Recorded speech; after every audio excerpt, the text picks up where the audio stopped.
Well, hello there. I'm Drew Badger, the co-founder of EnglishAnyone.com, and today I'm just going to answer a whole bunch of questions I received from some students at a school from Brazil. A few months ago, I was contacted by Diego Ruan, and I hope I pronounced his name properly. He has a lot of energy, and I was really excited to receive his mail. But he invited me to speak with some of the learners at Parque Idiomas. It's the name of a school in Brazil. So they invited me to talk about education and learning and lots of other things like that. But we only had a little bit of time to discuss things. So now, even though it's been a few months since we had that actual conversation, I wanted to talk, kind of go into the other things that we didn't get to. So right now, I'm going to answer a whole bunch of these questions, and so they and everyone else can learn the answers, learn a little bit more about how I think about education and a few other things, and hopefully they enjoy. Basically, what I do with English Anyone is help students cross the fluency gap. And this is basically, you have, because of how a lot of students learned, they began, learning in regular kind of the traditional way where there are basically kind of four main problems with it. The first one is that you're learning to think about English in your own language and then translate things. And then the kind of second thing is you are kind of making a lot of... So basically what I do with EnglishAnyone.com, I basically have one main focus with EnglishAnyone.com, and that's helping students cross the fluency gap. A lot of students, there's basically kind of two different ways of learning a language. There's the natural way that most people use when they're learning their first language, and then the kind of unnatural way, or the way that only gives you part of the fluency puzzle. So a lot of students, maybe you watching this right now, when you began learning, you started learning in your own language, so that taught you to think and translate when you speak.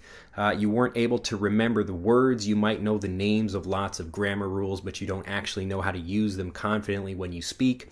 Most of the listening practice exercises you had in school, and even now, they are the nice kind of slow, easy, even the way I'm speaking right now, that kind of slow, easy English, so you're good at listening to slow, easy English, but listening to native speakers with fast speech and idioms and phrases and quotes from movies, things like that, it's really difficult to understand. And because you had a little problem, kind of little exposure to that kind of English, it turned you into a person that could only understand that kind of easy English, and you weren't able to learn pronunciation because that kind of listening training with real English, the actual kind of native conversational English that native speakers use, you didn't have much exposure to that. So basically what that did is kind of put a lot of students, and maybe yourself watching out there, into a bubble. So you've got kind of the kind of like safe learning things for tests and grammar rules, that kind of thing, but you never learned how to cross over here to native fluent English. So this space here, this is what I call the fluency gap, and basically what I do is help students cross the fluency gap with videos and a master English conversation as well. This is a very nice, simple and easy way to transition from the language that you know over here, but in nice, easy steps. So that's basically what I do with EnglishAnyone.com. Initially, EnglishAnyone.com was just kind of an experimental thing, working on producing different kinds of videos, but a lot of it, the kind of problem I had really was more, how can I take the lessons that I produce for my own students in the classroom and bring them out to a much wider audience. So that was really the focus for me, the main thing I wanted to do when I was first starting the program. I would definitely love to come out to Brazil. I think that would be fantastic. I've got some friends out there that teach as well, other great teachers. And it would be a lot of fun to come to Brazil. If you want to pay for my ticket, I will come out there tomorrow. So just let me know. Japan is not that far from Brazil. I hear great things about it, and it's a country I'd really love to visit and help a lot of learners at as well. So what I've got planned for 2014, at the moment, what I'm really doing is focusing on making Master English Conversation the best program I can make. So I am working a lot with students and improving the program each month. We just began our 3rd year of the program, so we've got lots of members from all over the world that are helping. Each month I'm now starting to connect other learners and kind of personally help students do that. So that's been a lot of fun. And also, in addition to that, I want to get more into software so I can start helping even younger students that can kind of not necessarily only younger students, but especially younger students, but people that are just beginning to learn the language, because usually what I teach, and again, if you're watching this, you already understand a lot of English anyway, but I want to really get down to kind of the beginners and start helping them so they can get more students up to the level at which I usually do my lessons and teaching. So traditional language teaching. I want to be very clear about this. I think, again, what I mentioned earlier in this interview, the kind of traditional methods that most people use, it's good for learning part of the fluency puzzle, as I call it. So it's not that, like a textbook is necessarily bad or a grammar drill is bad, something like that. Everybody needs to practice.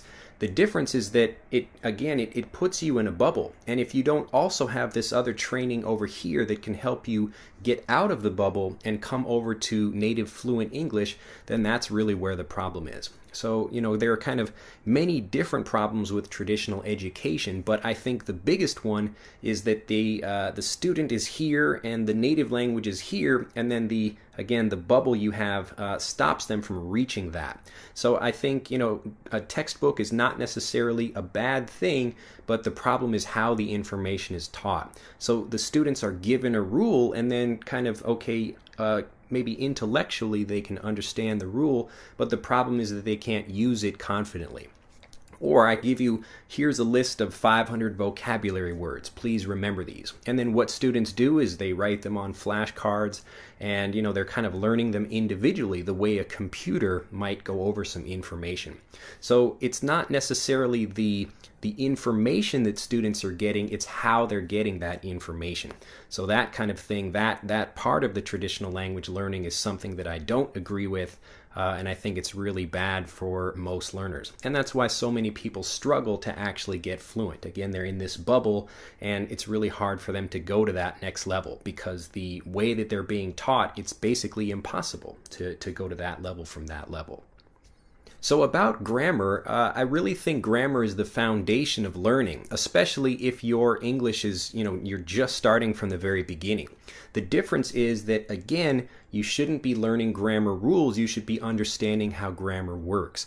And so basically what I do when I'm teaching, in my private lessons or for my very, very early beginners, and I have, a video series for beginning learners here on YouTube, basically what's happening is that instead of telling them what a rule is, I try to show how the rule works. And if you present information in a simple enough way, that's what's really going to help students master things and understand it intuitively. That way you don't have to tell them a rule and then you put the rule as kind of a step between where they are and then they have the rule and then they can kind of learn to speak after that. So if you can kind of forget the explanation of the rule but just teach students directly to where they want to go, I think that's ideal. So that's basically what I like to do. So if you're a beginner, and obviously you wouldn't be understanding this video if you were, but for beginners, I think grammar is the most important thing you can work on, because when you start building that grammar, it's much better for students to actually, practice speaking, and they build up the confidence that way. And it's the exact same way that you would teach young children in your own language. So for a young baby, I don't really care how the baby pronounces anything. The grammar is more important. And the reason the grammar is important is because that's actually how we communicate. And the grammar is the thing that kind of connects everybody using the language. Everyone might sound a little bit different. Maybe even in the same country. I'm from Chicago and I have a way of pronouncing words, but somebody from Texas or Australia or the UK, all of these people have different ways of pronouncing things, and yet we all use grammar in basically the same way. So grammar is the foundation of what you should be learning, but how you learn that grammar is really what's most important. Again, this idea of how grammar gets affected, it's not like grammar is not the problem. It's how grammar is taught that's the problem. And we can get students to the point, even higher level students, and this is how I teach grammar in Master English Conversation. I may introduce a rule or how something works, but I do that by showing how the grammar works. And I think that's much more important. So when you stop thinking about how something works and you start using it actually, and using it confidently, that's where you really get the motivation to start learning. So again, grammar is not the problem, it's how grammar works. So if you can focus more on using the grammar and as a teacher using examples that kind of use maybe we're contrasting two ideas, or I'm using the context of one thing to teach another. All of these simple things, and I keep the explanations really, really simple so that students can actually manipulate that example themselves. So if I have like a black shirt here and then I hold up like a black glove. Now if I'm just teaching the basic grammar here, the word black is the same for both of them. So if I have a black glove and a black shirt. Now the students, if I'm again teaching it simply enough, then students are really going to understand what I'm talking about without me having to mention or translate anything, especially or explain some rules in that way. So grammar is not the problem, it's how grammar is taught. I don't really have a problem with correcting mistakes, it's just kind of more how you do it. And usually what I do is, let's say I'm having a conversation with someone, I will repeat back the same thing. If they say, yesterday I go to the park, then I would say, oh, yesterday you went to the park, and I would try to be obvious about how I'm doing that. Because people want to be corrected, and it's interesting because most of the students that I speak with, and I speak with thousands of them, they're all asking for help. It just kind of depends on how the help is and who the help is coming from. I think those kind of two things are the most important. A lot of students have a problem being corrected by other students that are not native. So if I'm, let's say, a Korean speaker trying to learn English, it's a little bit embarrassing and not very fun if other Korean speakers are trying to correct my English. Again, that's kind of a separate issue, but the point is that people, I think, especially if you want to improve, you want to make mistakes and you want to have those mistakes corrected. So I think there's a trend in kind of trying to help people feel better in the short term instead of really thinking about their education in the long term. And so what that means is that in the short term, I might, maybe I don't correct your mistake and you feel better now, but you'll feel worse later because you didn't, have that training that actually gave you the confidence to speak. So you have to go through mistakes and you have to have those mistakes corrected. It's just how those are corrected that makes the bigger difference between whether you're encouraging someone or you're kind of pushing them down. I don't really have a particular idea about learning times, and the problem with learning time is it depends on how you're actually learning. With what I teach, if students are kind of at a particular level, usually the kind of students that I focus on now, they're already good at reading and writing. They just have lots of problems speaking. And again, I explain kind of the reasons for that. It's basically how students learn. And because they're in this bubble, it's pretty easy to lead them out of that if you do that in the right way. So I don't really believe there's a certain number of years that it takes. I mean, you can look at a native speaker in your own language, or even like students that I had. So I have videos on my other channel. This is Shaberi Sensei, and you can look that up if you like. But basically in those videos, I actually have younger students, and I'm taking them to the zoo one day. And a few of them, these are students that I've had since they were babies, and I only see them maybe for an hour a week, and then as they got a little bit older, I saw them a few times a week. But basically their native language is Japanese and not English, but because, again, it wasn't necessarily the amount of time it took, it was more how I was able to teach them. But now, 2 years later, again, and this is only 2 years, and these are just young kids, they're able to understand what I'm saying and actually speak quite confidently. So again, I wouldn't really worry about how long something takes. And I think as a teacher, I really want to help students, improve their English as fast as possible. The only kind of difficult thing, and this is why Master English Conversation is a monthly program, is because there's always new English to learn. And so if you are the kind of person that likes lifelong learning and you're always wanting to know new things and what are the new expressions that people are using, then that's something that you'll basically need to continue doing. But as far as the basics go, I think it's really easy to master, the kind of basic things that you need, and the grammar, it just depends on how you teach that. So that's actually one of the things I'll be focusing on probably this year, maybe leading into 2015 with kind of software and other things where I really start growing English Anyone into a much bigger project, and I'll be doing that with software. Now this is one of those, I call this a false argument, basically to say, well, should you focus on listening, or should you focus on writing, or should you focus on reading, that kind of thing. I think all of these are necessary, and when you're learning, the more input you get in different ways, the faster that information goes into your brain. So when I'm teaching students, I have them write down things, I have them read them, and I have them speak. But I don't wait until maybe 3 months later for them to start speaking. What you really should be doing is make things that are so simple that students want to begin expressing themselves. And it's really easy to do that. It just depends on how you teach, again. I think podcasts are a really good way to learn English. The problem, and this is the same thing you could say about TV shows and movies, or like native English, like even just watching the news. Again, if you are that student that is in this bubble, and this is again the kind of teacher or the kind of student that I teach, if you are in this bubble, and again, being in this bubble means that you're good at reading and writing, but you can't speak well, the reason for this is that you haven't been exposed to native English. Now, if you're in this bubble and you try to go directly to podcasts like native English podcasts, not kind of like the stuff I do where I'm speaking more slowly, so a learning English podcast is still more kind of in this bubble, in this thing that's a little bit easier to understand. But again, you've got the fluency gap here in the middle. So you've got the student in the bubble, and then you've got this native English over here. What a lot of students do is they try to, they have the right idea. Okay, I want to understand native English. They know that's what they should be studying. The problem is that they're studying it in the wrong way. So if you go directly from here over to here, that's where the problem happens, because it's too fast. You're getting too many idioms and phrases and cultural things that it's overwhelming for students.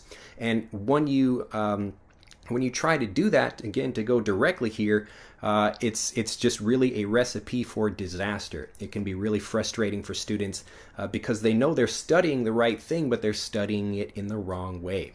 And so podcasts are great if you already understand this and you have like a good understanding of idioms and phrases and other things like that. Then podcasts are great, movies, TV shows. But if you're not understanding those things, if you don't understand already at least like 80 to 90% of what you're listening to, so that way the new things that come into your brain are easy to understand from the context. If you don't have that, then I do not recommend students do that. Now, what I do with Master English Conversation is I kind of take students from here over to here, and it's through what I call the fluency bridge. So instead of going directly here where you teach, kind of have exposure immediately to fast English and idioms and phrases and all of these things at the same time, I take all of those and I teach them in a sequence. And this is really the best way to learn. So when you're learning something new or you're trying to move to a new level, you don't want to get everything at one time. It's kind of learning to cook. There's actually a lot of complicated things that maybe people don't realize when they're teaching something like that. So you have to take this native English and break it into pieces and then start teaching it that way. And this allows students to have a comfortable, easy way to get to native English. And then once they start understanding these things, then it's okay to start using podcasts and movies and TV shows like that. Now, that's actually an interesting question. I know some friends of mine in college, they were trying to use like sleep hypnosis to learn things or to lose weight or to quit smoking, things like that. I'm not an expert on this, so I can't really speak about it. But I think if the goal is to actually speak confidently, you should be practicing speaking. Or if the goal is to be a better writer, then you should practice writing. Maybe you can sleep or kind of unconsciously or subconsciously learn things. And again, I just don't have the information about that. It would be interesting, though, if I could just sit back and do nothing and learn. I think that would be fantastic. But I'm not aware of anybody that really became a great speaker that learned in that way. Okay, so I basically talk about this style of learning in pretty much anything. And the reason I do that is because traditional learning, again, I keep saying this over and over again, but traditional learning, it's basically giving you too much at the same time. So even if you think something is simple, like a teacher, like my name is, I mean, really there's a lot more to that sentence than just, 3 words or whatever. So basically, instead of trying to get to this other thing directly where, it would be like kind of a complicated thing. It's kind of like learning how to drive a car. Right when, adults are driving a car now, they do it, without thinking about it. But really, there are a lot of small pieces that are involved in that. You have to be able to watch in the mirror to see what's happening. You have to know what all of the instruments and, the time and how fast you're going, how the brake works, and if you have like a transmission and other things like that. So there's actually a lot of different pieces that most people don't think about. So the teacher has kind of become used to those things, and in just like the driving example, they think that teaching basic English, the actual thing that they think is basic is really not. So what you need to do is take things and put them into smaller steps, and then when you can focus on achieving each of these in turn, then that's going to pull you to the thing that you want faster. So I call this also a really great way to get small victories or small wins. And that's when I teach my kind of basic students. I don't teach them rules or anything, and I don't teach them even how to introduce themselves before I've given them some really basic ways to understand some grammar. And once they do that, they're really kind of changing the way that they think about language learning, and it becomes fun and easy and exciting for them. So that's when you can start, teaching them more difficult things. But breaking something down and then focusing on the most important pieces of that in the right order, that's really what you need to do in order to start, not only teaching, but anytime you want to learn something. So whether it's cooking or like martial arts, I want to learn like, Taekwondo or something like that. I wouldn't just jump into a fight with a whole bunch of guys. I would learn a few steps and try a move and practice it a lot, that kind of thing. And then you start putting those together. So how did I get fluent in Japanese, and what advice would I give to other learners? Basically, I started using the traditional method and none of it worked. And that's why, again, I feel so passionate about teaching now, because being able to speak, even going in like this haircut, I walk into a Japanese barber and I'm able to tell them exactly what I want to. I remember the first time many years ago when I first came to Japan, I tried to go into a barber and I had to hold up a picture of something, and I still couldn't even explain what it was. They didn't shave all my hair off, but it took a lot of just cut it a little and talking like that. So the benefits of fluency are fantastic, but the way that I learned, again, it was more in this same kind of way where I took, instead of using what I was getting in a book, I took the actual native English, or I guess in the Japanese example, the native Japanese that I was learning, and I broke it down into pieces. And this is exactly the same way that I teach English now. The only problem is that when you're the teacher for yourself, because I couldn't find any system that was actually teaching Japanese like that, it takes a really, really long time. So now I'm really happy to be able to provide that for students. They don't have to think about what English to learn or how to break it down themselves. So I break it down for students and teach them in simple, easy steps already, which is it's a great service that I'm happy to provide for learners. Now, the thing about learning Japanese is that, number one, I had to break it down, but number two, I actually kind of had to practice these things. And so what I did, I give this example a lot when I speak to people, but I talk about just one example here is me going to a grocery store and practicing my speaking with a kind of fluency mission. And I wouldn't be trying to have a whole conversation with people. I would just have one phrase like, where is the milk? And I could practice that same thing, and you have a pattern there of where is. So I walk into a store and I say like, where is the milk? Or like, where is the sugar? And I can use that same phrase over and over again. And if I were to use it now, like, gyunyu wa doko desu ka? Or like, sato wa doko desu ka? Like, if I use it over and over again, you would understand the pattern, even if I don't, kind of teach you what each of the things are. But like, doko desu ka is where is it? And then I'm just using basically the vocabulary, and then I'm walking around the store, and it kind of gets embedded in my mind that way. And that's why, as part of Master English Conversation now, when I teach, each month students get a mission like that where they have to read or write or practice or go out and speak, that kind of thing, because that's what really gets students more motivated and helps the language go deeper into their brain. So basically those two things are what helped me kind of get out of this bubble that people are stuck in that stops them from improving. The problem was that I just kind of had to do it myself. So I don't recommend doing that. It's nice if you have a teacher that can help you. But in this case, it's basically those two things. So how you learn and then how you practice. I think one of the biggest difficulties I had when I was learning Japanese is kind of living in a more rural area of Japan, and so it's extra difficult to understand a lot of the people, like my friend's grandmother or grandfather, and I'm trying to talk with them, or even in the case of my gardening teacher. So that's why I came to Japan, and when I began learning gardening out here in Japan, I couldn't speak really any Japanese at all, and my Japanese gardening teacher didn't know any English. And so he tried to be a bit more clear, but, working with other people on the gardening crew, they would be speaking fast Japanese, and it would be a difficult to understand dialect. So I really had to focus on that. It was more kind of like the listening there. And again, that's the really big shift where you try to get out of this bubble and try to get into the native language that you're learning. And you really need to do that in steps. That's really the best way to do that. And unfortunately, I didn't have any program like that when I was just learning. But now English learners do, and that's why I created Master English Conversation. But so that kind of thing there, like the moving from here to here, that's really the most difficult problem that I had, and that's what a lot of other learners experience now. Do I think traveling to another country is necessary? Absolutely not. I know students that, they're Japanese students, they come to America and they all just sit and talk to each other, and none of them can speak very well. But I know other Japanese people that are in Japan, and I meet them, and they've never been to America. They've never even been out of Japan, and they're able to speak just fine. What's the difference?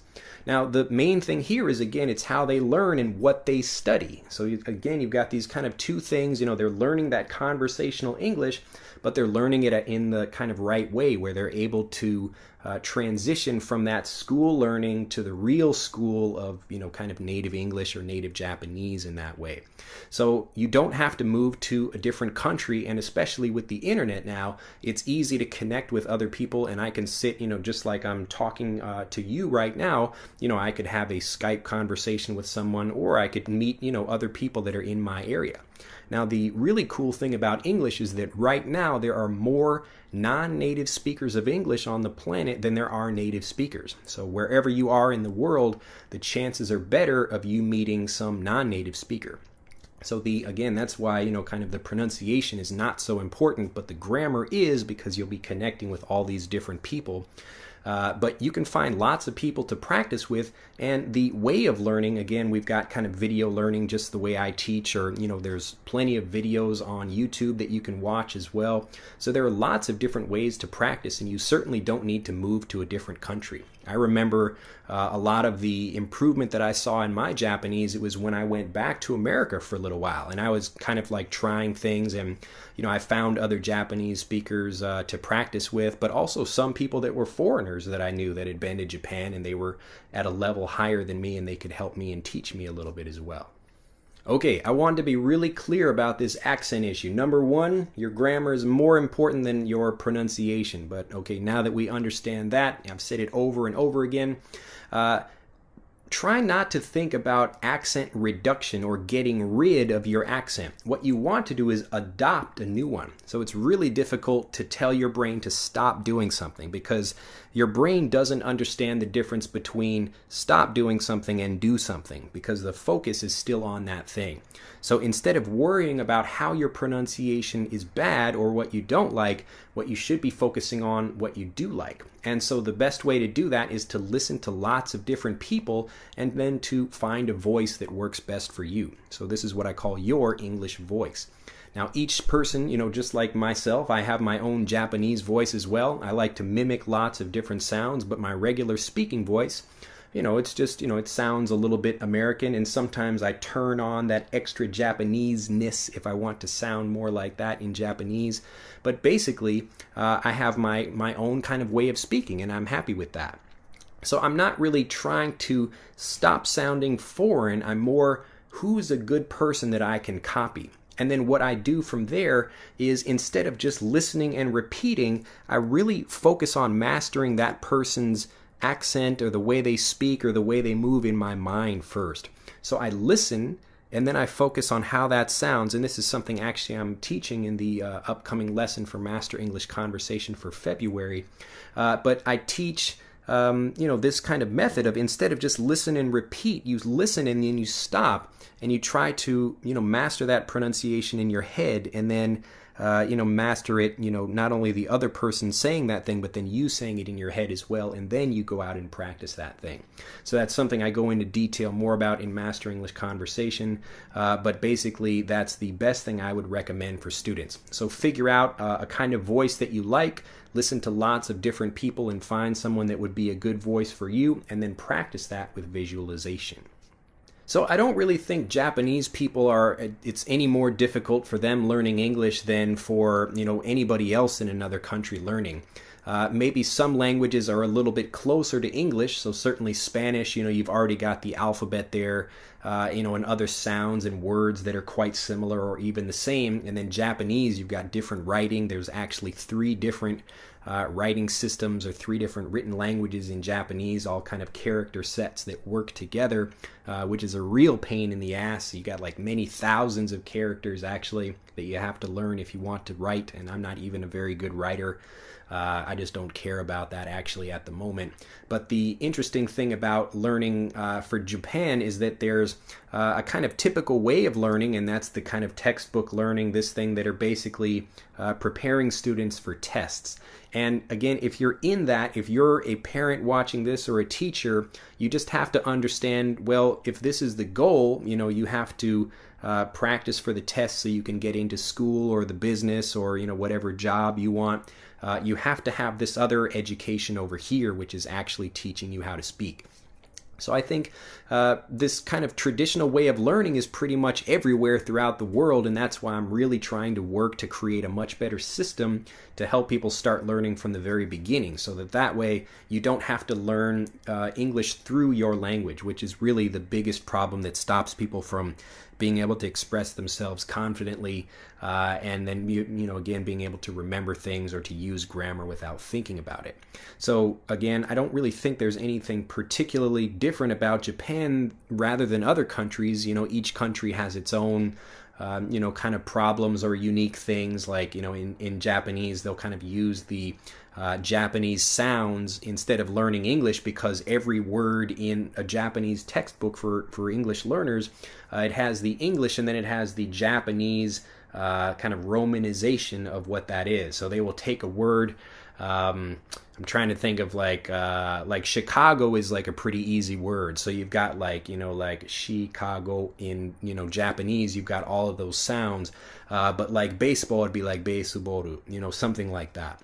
And my pronunciation of katakana, this is the way of taking English sounds and changing them into Japanese. My katakana pronunciation is probably the worst of all, because I don't understand what word they're trying to change into something else. So a word like a karaoke, that's like okay is like from orchestra in English, and then you've got kara, which is open, and it's just a weird kind of mix of things like that. But again, I don't think there's anything particularly wrong. Each country has their own kind of challenges, but if you learn in the right way, I have students all over the world that I teach, and they're all improving their English, so it doesn't really matter what language they're coming from.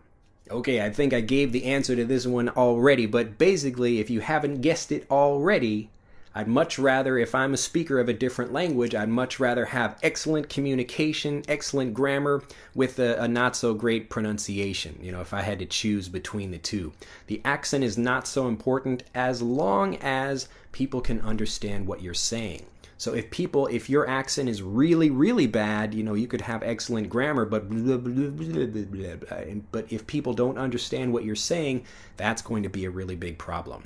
So other than that, I don't think, you know, it would be that big of a deal to have an accent. You know, I have a bit of an accent, or, you know, other people do, but that's okay. You know, you've got lots of different Japanese speakers, even native speakers that sound, you know, one way in one area. They use different languages or kind of different words or intonation in another.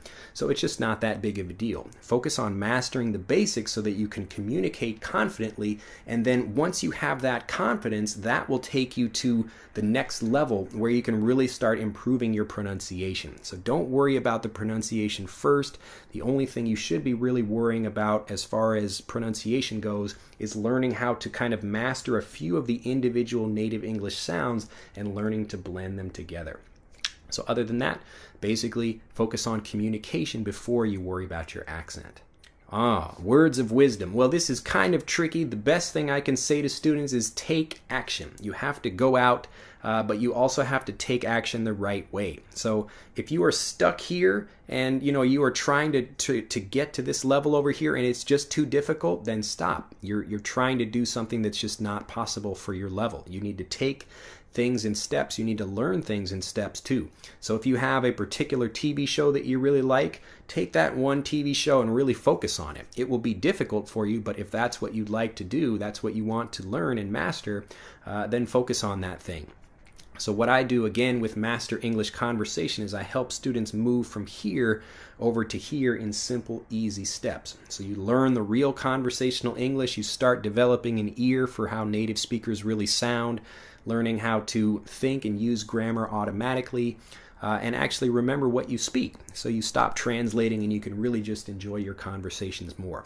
So you don't have to join the program if you don't want to. It's certainly, you know, an option for anybody, but it's that method of learning where you take what you want to get to, this level over here, but you have to break it down into pieces and learn those first so that it's nice and easy and automatic for your brain to understand.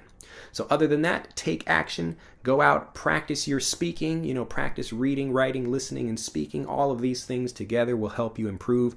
Don't, you know, like I would even just, you know, for yourself, use yourself as a kind of language learning laboratory.